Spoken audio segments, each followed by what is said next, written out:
I'm Dr. Nathalie Beauchamp, and this is What the Heck, the podcast that dives into what the heck is going on in the world of health and well-being, explores how to optimize your mindset and your lifestyle, and shares practical tools so that you can achieve your fullest potential.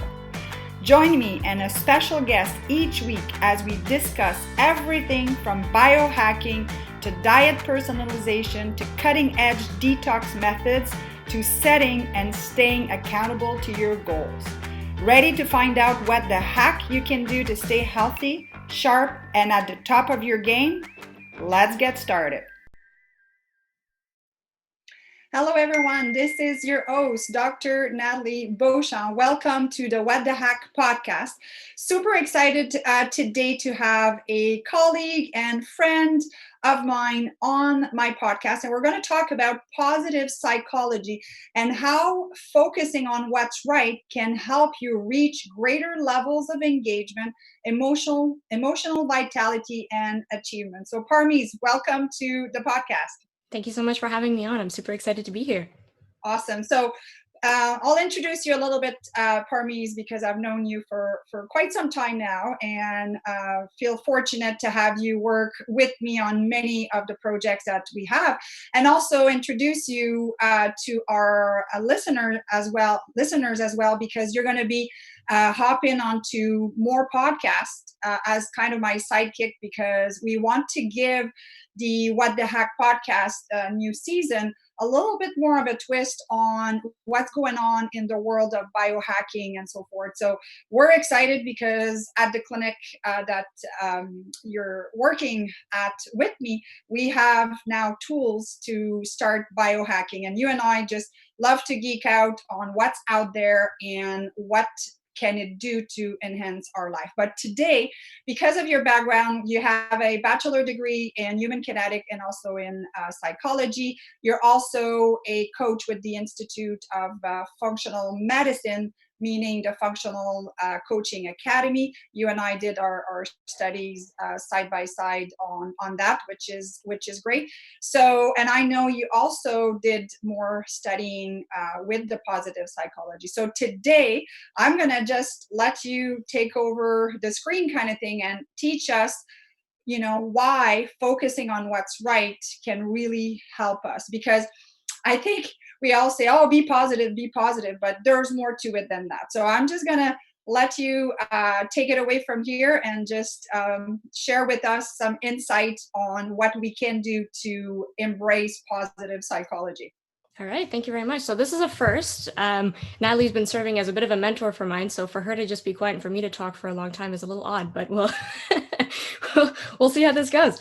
So as she said, I'm certified through the Flourishing Center, which is another institute for positive psychology. I finished up my program last year, and by the end of it, I was like, wow, every single person needs to go through this, because the variety that we had in the class, we had teachers, we had engineers, we had doctors, we had just a full spectrum of types of people that were either trying to use the tools provided by the Institute just to improve their personal lives, but also to apply it to their families, to their friends, their work, which is becoming increasingly important too. So I developed this passion for positive psychology. And I know you said that we want to get more into the biohacking stuff, but I really think that this is more of a foundation before you can go into looking at how to optimize your physique, how to optimize your hormones, your neurotransmitters, all of that. If you don't have the proper mindset or the proper tools to harness that mindset, none of that really becomes effective. So like you said, today we're going to be looking at how focusing on what's right can help you reach greater levels of engagement, emotional vitality, and achievement. So let me get into a little bit about myself. So what I've kind of accomplished with the Institute of Functional Medicine, along with the Flourishing Center, is that I've actually put together a book called The Peak Performance Advantage: 8 Principles That Fuel Personal and Professional Success. So what I've done is that I've actually put principles that I learned from the Institute of Functional Medicine and in the biohacking and the health sphere, along with what you can do to optimize your mind.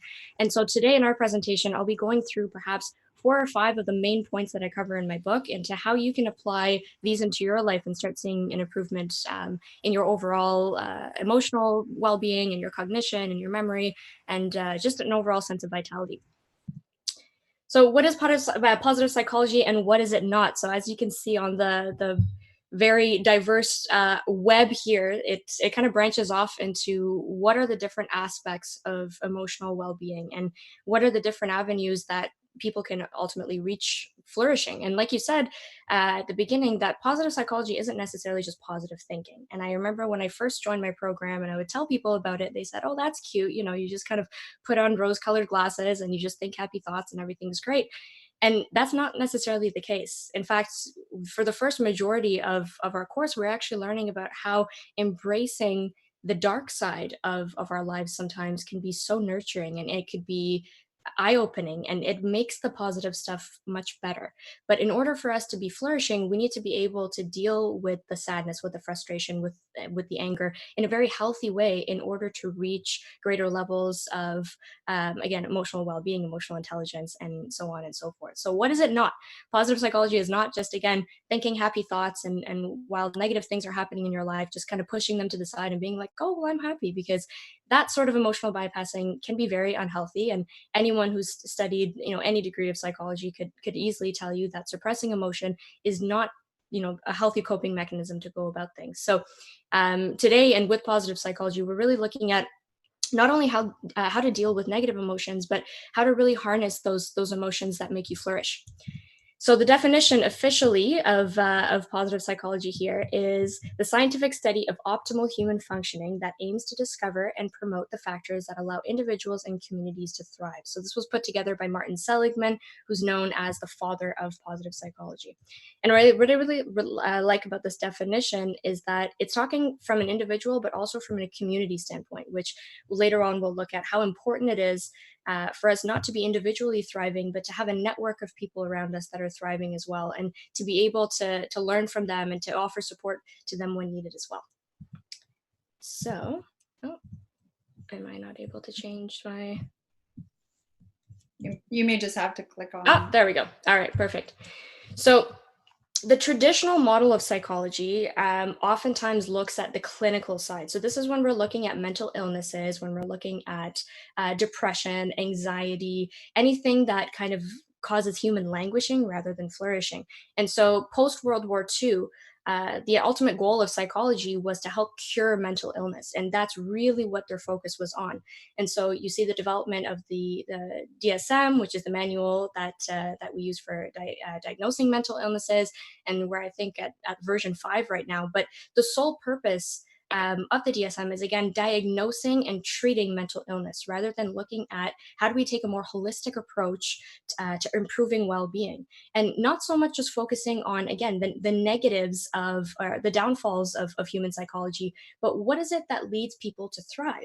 There's such of a huge focus on the people who aren't doing well. How do we support them? How do we treat? How do we diagnose? The entire line of pharmacology that's come along for treating mental illnesses completely disregards looking at what about the people who are doing really well, right? So who are these people that are super engaged and energized, and they're able to take on life's challenges, and you throw anything at them and they come out stronger and they're super resilient. So positive psychology wanted to shift the spectrum, and instead of taking the mainstream approach at looking at mental disorders, personality disorders, dysfunctional relationships, pathology, and diagnosing and treating and ultimately labeling patients, we really wanted to look at how do we harness strengths and happiness and flourishing and character virtues and developing meaning and purpose into your life. So positive psychology is looking to move people north of neutral. So we have the people who are not doing so well, people who are just meh, they're okay, and then there are the people who are ultimately doing very well. So how do we study those people? So right here you can see the mental health spectrum, which was developed by, I believe it was the University of Cambridge. So here you can see the percentage of the population, and then the psychological resources. So people with mental disorder, as we're seeing today, and ironically enough, I read something this morning on Facebook that it's World Mental Health Day or something. So I'm like, oh, that's perfect. It's perfect. My presentation fits in perfectly. So the resources available for people with mental disorder are scarce.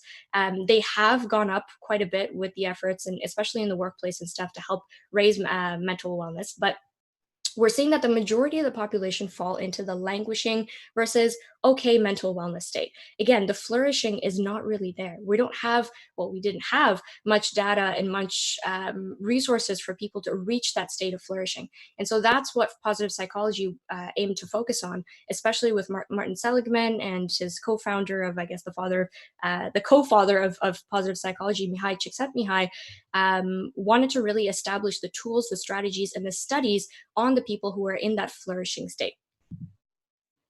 So that's why they came up with the PERMA V model, and that's really what we're going to be focusing on a little bit today, is this model that they call a new framework for well-being, or the new framework for human flourishing. So we'll be going through each individual step by step, just to look at what are the things that you as listeners, or even myself and Natalie, can implement in our daily schedule, in our habits and our routines, in order to be able to feel greater levels of enjoyment, fulfillment, passion, purpose, in everything that we do. So the first is the P, which stands for positive emotions. So as we discussed a little bit earlier, obviously we don't want to be ignoring the negative emotions, but looking at ways to harness positive emotions, and how can we infuse more positivity in our day so that we're showing up more energized, we feel more uplifted, we don't let challenges derail us. That's the P section of the PERMA V model. The second one is engagement. And this one I find super helpful in workplaces, because I think the statistic now is over 70% of the population are disengaged at work, which is horrible, right? We don't want people to be, just showing up to work to collect a paycheck. We want them to actually be engaged in what they do, to be feeling like they're contributing to something bigger, that they're engaging with their colleagues, and their work is actually meaningful for them. So the engagement aspect of the PERMA V model is really teaching people how to access those flow states, how to get into doing work that is meaningful for them. And more so than that, how to engage properly in their relationships, in their private lives, with their friends. Engagement today is more than just how do you show up in the workplace, but for me, it's being present. So how do I go out for dinner and put my phone away, or how do I show up for when I'm watching this podcast to make sure that I'm actually fully engaged with the podcast and not checking statuses or liking memes on the side. So that's the second aspect. The third one is relationships, which is extremely important. A little bit down the line, we'll look into a study that kind of identified how relationships are probably one of the most important aspects of longevity, which I know Natalie would like to get into as well. The fourth one is meaning. So how do we connect ourselves to a deeper sense of purpose? Now, this could look like, various different things for various different people, whether it's a connection with religion, spirituality, something bigger than themselves, an organization, a career or a business, or something that they've connected to that serves as kind of like their life mission.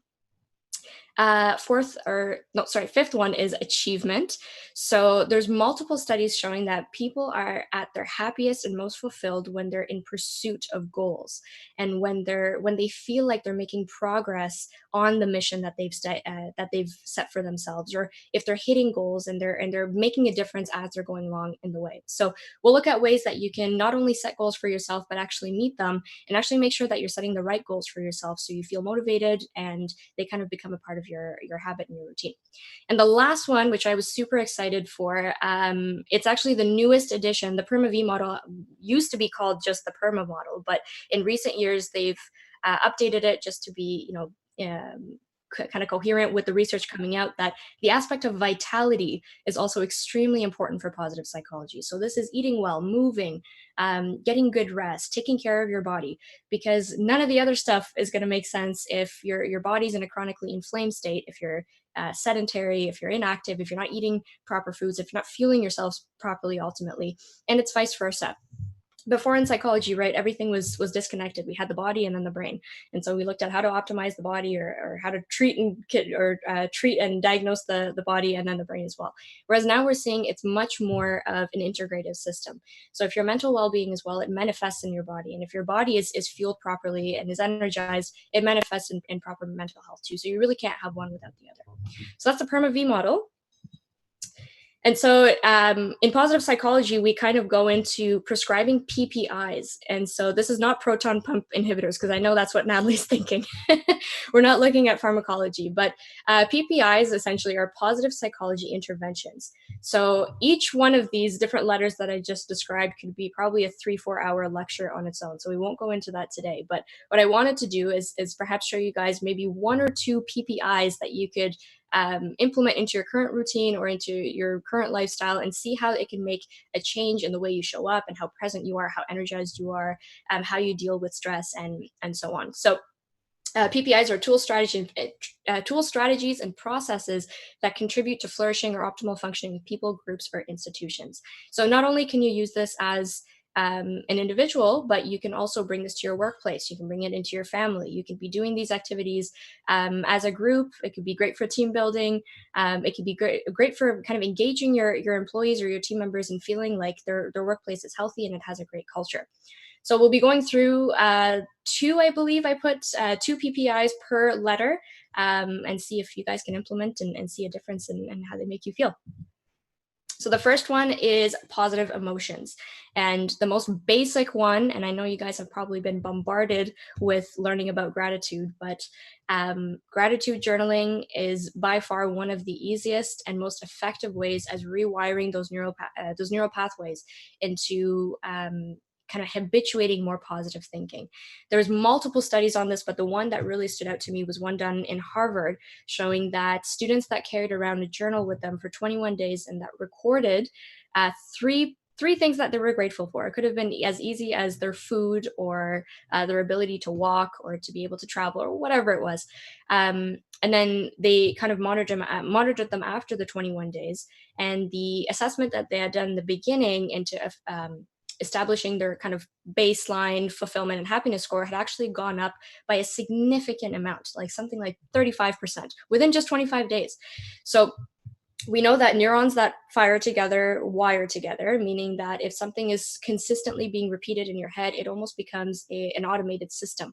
And so if we engage in gossiping, if we engage in negative thinking and negative patterns, these almost become our automatic response to situations and to circumstances. So if we get into the habit of thinking about 3 positive things, even though some days we might have to look harder than others, just 3 positive things. It could be being able to, to wake up and go to work, just having that, instead of thinking to yourself, oh my God, I have to go to work, you get to go to work, right? It's the language that we use surrounding our lifestyle and what we do that really dictate how we view things. You either have to go to work or you get to go to work. So just get into the habit of perhaps every morning or in the evening. I know not in your your agenda or your planner, you do actually have a section where people can go in and say what they were grateful for, or even in the morning, put down one thing that they're excited for the day. That itself can have such an uplifting effect on you in the morning. And the second one is actually an exercise derived by cognitive behavioral therapy. So for anyone who's familiar with CBT, it's the practice of changing one's thoughts or thought patterns in order for them to be able to appraise life situations a little bit easier. So kind of similar to the gratitude journal. However, this one I find myself using a little bit too often these days. ABC stands for adversity, belief, and consequence. So typically we think that an event happens and the consequence automatically is feeling down or being frustrated. Or for example, let's say you get fired from work and you automatically go into despair and sadness and disappointment and whatever it might be. But we're skipping over a step, and that's the belief, meaning that what we believe has a profound impact on our emotional state. So if I get fired from work, Nathalie, don't get any ideas. So if I get fired, and my belief is, oh my goodness, I'm so stupid, I must have screwed up, whatever it was, then I'm going to feel disappointment, I'm going to feel shame, I'm going to feel guilt. But if my belief was, you know what, I really gave it my all, I feel like I truly maximized my potential in this workspace, and perhaps this is just a gateway for me to go on and find something better, then the consequence, I might still be upset, but I won't be as disappointed and as guilt driven as I would have been if my belief was, oh my goodness, they hate me, right? So one exercise that I've used with my clients before is think about 3 to 5 adversities that have either currently happened or have happened in the past. And so write them down, whatever it was a car accident, it was break up with a boyfriend, whatever. And then write the consequence. And then go back and think about the belief that caused the consequence. And once you have that there, kind of assess to see, was the belief serving you or not? And if it wasn't, how can you switch that belief so that when something similar arises in the future, you're able to kind of knock it back down without feeling so bad afterwards? So going back and reassessing the belief, and this is really good for just self-awareness as well, because it gives you a really good tool to be able to assess how you automatically respond to situations. So it's the ABC model. Next, we have engagement. So, like I was saying, at work, whether you're working, whether you're with your family, or wherever you may be, you want to be able to be fully engaged and fully attentive. I think focus is probably our number one currency right now. Everyone says knowledge is currency. I say no, it's your ability to focus and to be able to execute, because that's becoming extremely hard these days, especially with distractions and social media and pings every left, right, and center. So one of the tools that we actually use at the Flourishing Center are the character strengths. So you guys can actually go on to www.viacharacterstrengths.org or the VIA Institute, and you can take this quick quiz. It's probably 15 to 20 minutes, and it gives you your top 5 character strengths. And why is this important? We all have different things that we're very either good in, or we have an aptitude in, or we're skillful in, or we feel like it's more of like a natural skill.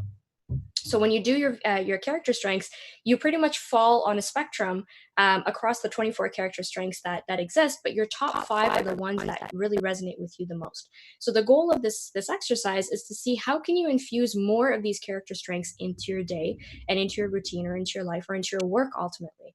There's plenty of research coming out showing that workplaces that actually take the time to assess each employee, looking at kind of profiling them, not in a way that's this discriminatory or that's kind of like this is your life, but it's more so looking at what character strengths or what aptitudes that you have. And so how can we match your work or how can we match your lifestyle to better match that? I know at the clinic, Nat's done the DISC profile before, which I was blown away because I think I did about 4 years ago, and it sent me this like 35-page report, and I was like, wow, it described me better than I would describe me. So it's not necessarily as profound as that, but it does show you 5 areas of your life that you perhaps would feel happier if you were engaging most in. So I highly recommend you guys go take that quiz. The second one is flow state. So as you can see in this chart right here, getting into a state of flow is, in its easiest way to describe it, is when you kind of lose track of time, when you get so immersed into an activity or when you get so in depth into doing something that you completely forget where you are or how long has gone by. So I know with me, if I'm writing, I feel like it's been hours and I look up and it's like, oh, it's only been 20 minutes. There's dancing. So things that really engage that sense of flow. And the kind of formula that Csikszentmihalyi came up with is that it has to be a certain level of difficulty for you. It shouldn't be too easy, because if it's too easy, you get bored. And if it's too difficult, you feel stressed. So there's this kind of optimal zone of flow that's challenging you, but is also enjoying it's a source of enjoyment at the same time. So I want you guys to think to yourselves, what are activities or what are things that you can do, whether it's in your personal life or at work, that can get you into this state of flow. And I know perhaps for people who either don't work for themselves or are kind of tied to certain tasks and obligations, it's kind of hard to be able to do this for your work. But how are other ways that you can incorporate flow into your life? Is it through dancing? Is it through gardening? Is it through drawing? Or how else can you creatively express yourself to get yourself in this state? Because it's a tremendous contributor to your overall feelings of happiness and fulfillment. So that was engagement. Our next one is relationship PPIs, so social contagion, and I can probably cite 17 different pieces of literature discussing the importance of the people around you. And there's this quote, you're the sum of the 5 people you hang out with. It goes even deeper than that. There's now evidence showing that you're impacted by 3rd degrees of relationships. So it's more than 5. It's more like 5 to the power of 5 of the people that you're surrounded with. So one study again that kind of stood out to me the most is a study of blue zones.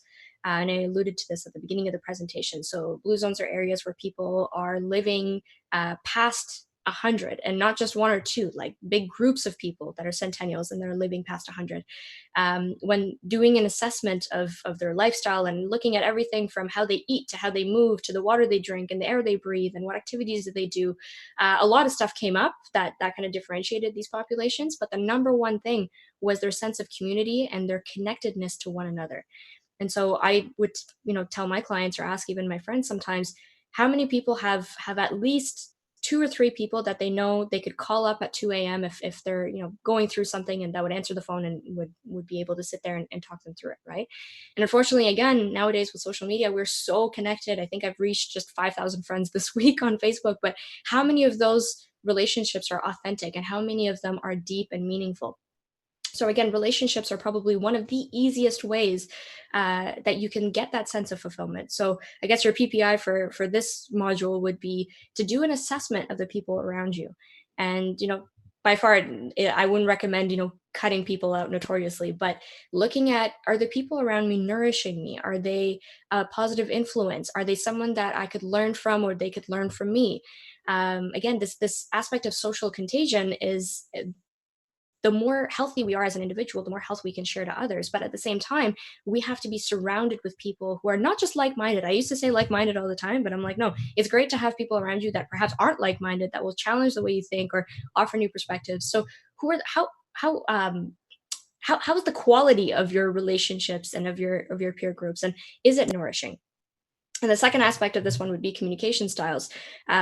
What's very popular about this one is, for example, love languages in relationships, knowing exactly how to give love and receive love from your partner. But this goes even deeper into your work relationships with your colleagues, with your friends, with your parents, with your siblings, into learning each person's communication style, learning their needs, learning how is it that they receive approval and validation, and how do they feel connected and feel loved as a human being, and how can you kind of harness and nourish those relationships by being giving and knowing of how to communicate with the individual that you're in part with. So that was our, right, getting to the end.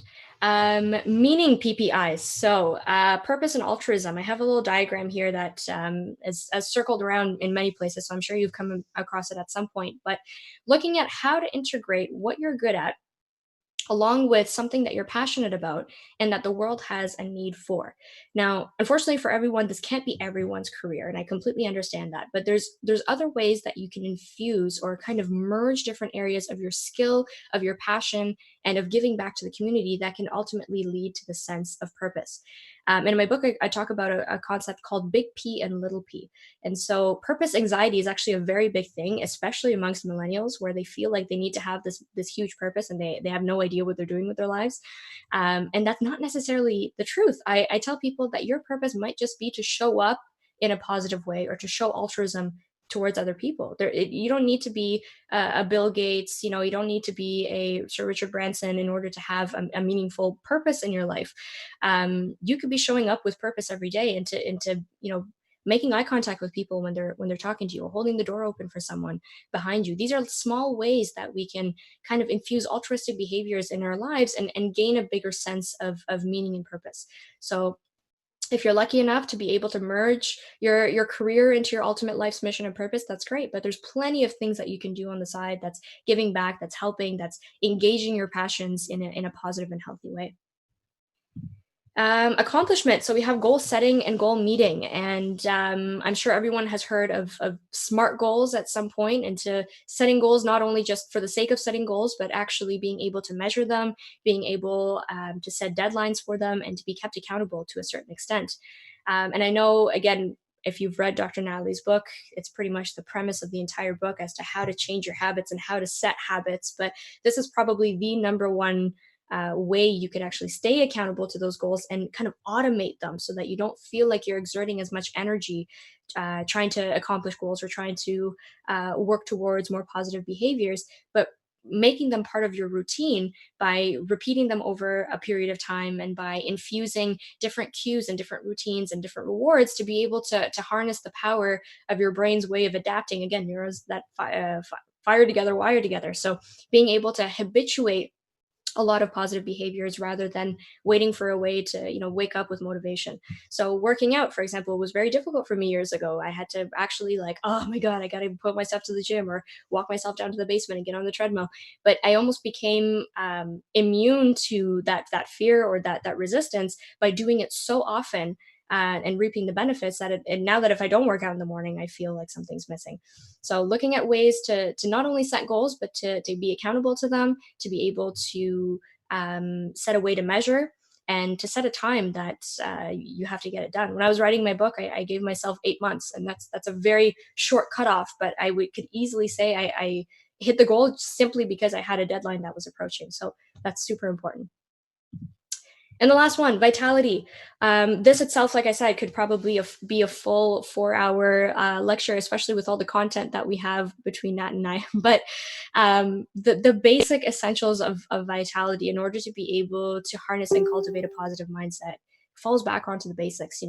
We very soon want to get into biohacking and want to get into these advanced strategies for taking your health to the next level. But ultimately, you have to kind of come back to the essentials, and coming back to the foundations. We had a patient at the clinic the other day who was telling me that they've started taking a nootropic, and he's so excited because his brain's on fire and he's able to perform at greater levels and whatnot. But when you look back at his diet, he's pretty much on a fried food diet.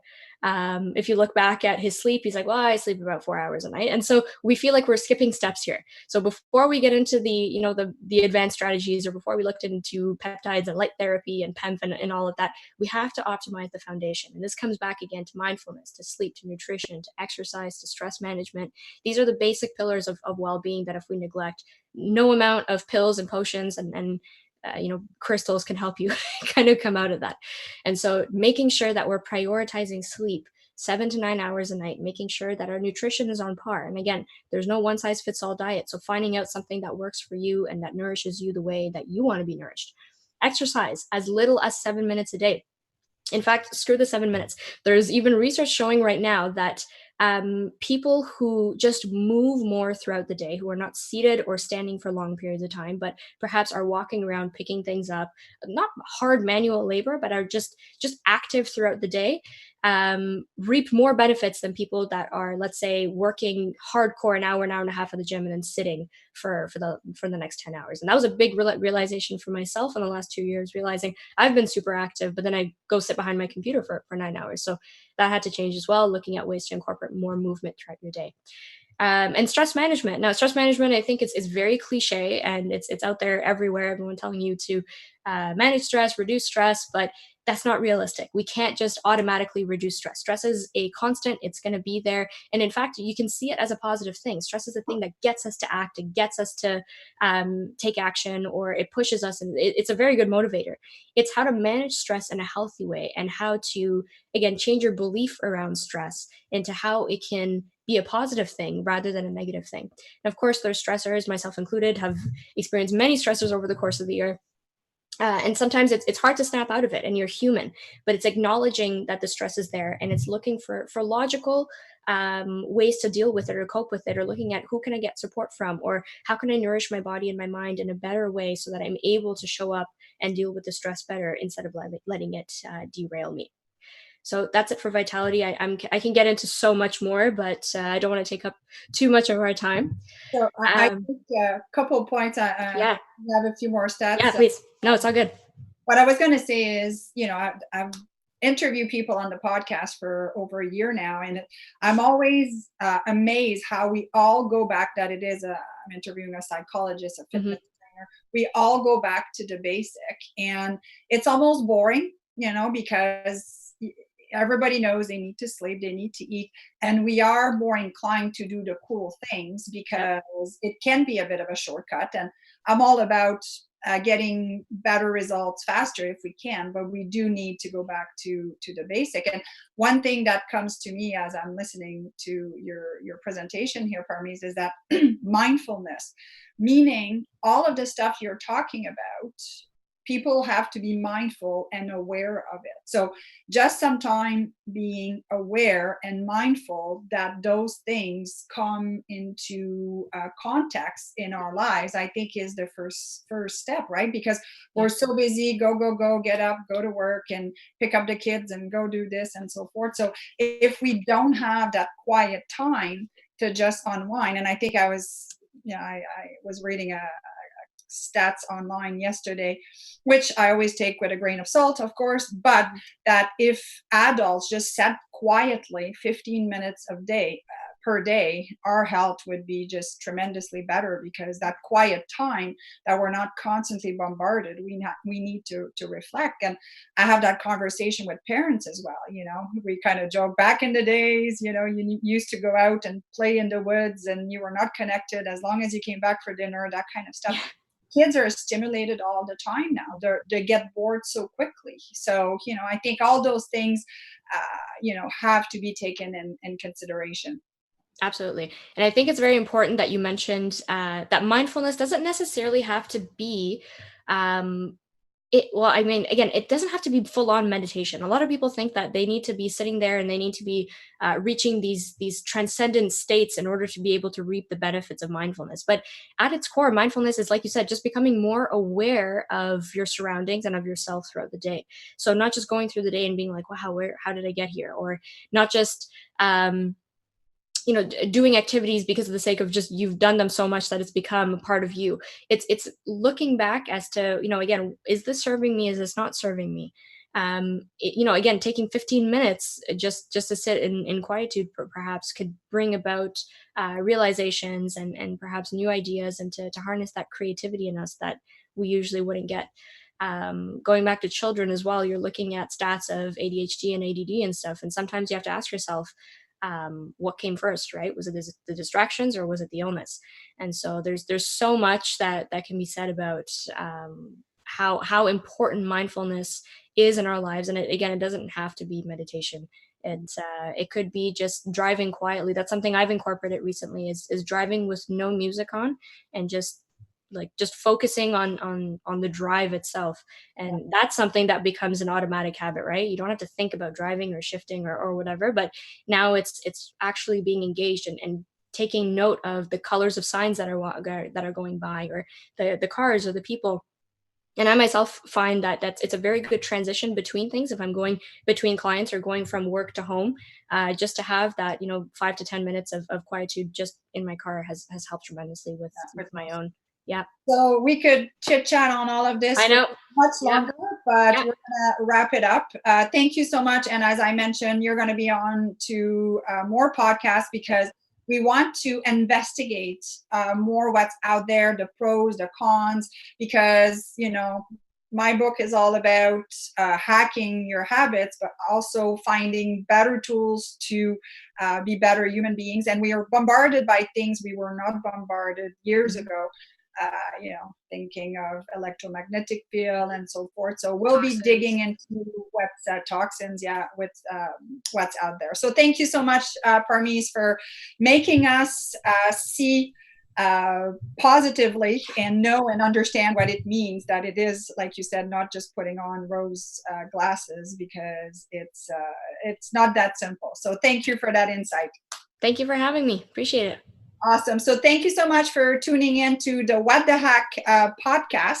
This was your host, Dr. Nathalie Beauchamp, where I try to bring you every week insight, knowledge, guests that are going to share their expertise and their passion so you can hack your health more efficiently. Until next time.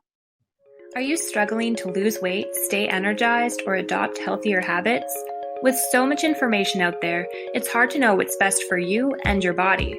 Not only that, but forget staying motivated when you don't have a clear path to take. That's why Dr. Nathalie created the Hack Your Health Habits Mastery Program. The program is an online, self-paced, transformational program that can help you truly maximize your mind and body's potential. The best part, it's done right in the comfort of your own home and on your own schedule. The Mastery Program teaches you everything that you need to know to take control of your health once and for all. The modules are organized in a manner that is sure to keep you accountable and motivated throughout the program so that you achieve success. Are you ready to finally hack your health habits? Go to www.hyhhmastery.com to learn more. I'm Dr. Nathalie Beauchamp, and this is What the Heck, the podcast that dives into what the heck is going on in the world of health and well-being, explores how to optimize your mindset and your lifestyle, and shares practical tools so that you can achieve your fullest potential. Join me and a special guest each week as we discuss everything from biohacking to diet personalization to cutting-edge detox methods to setting and staying accountable to your goals. Ready to find out what the heck you can do to stay healthy, sharp, and at the top of your game? Let's get started. This has been a Wellness on the Go production.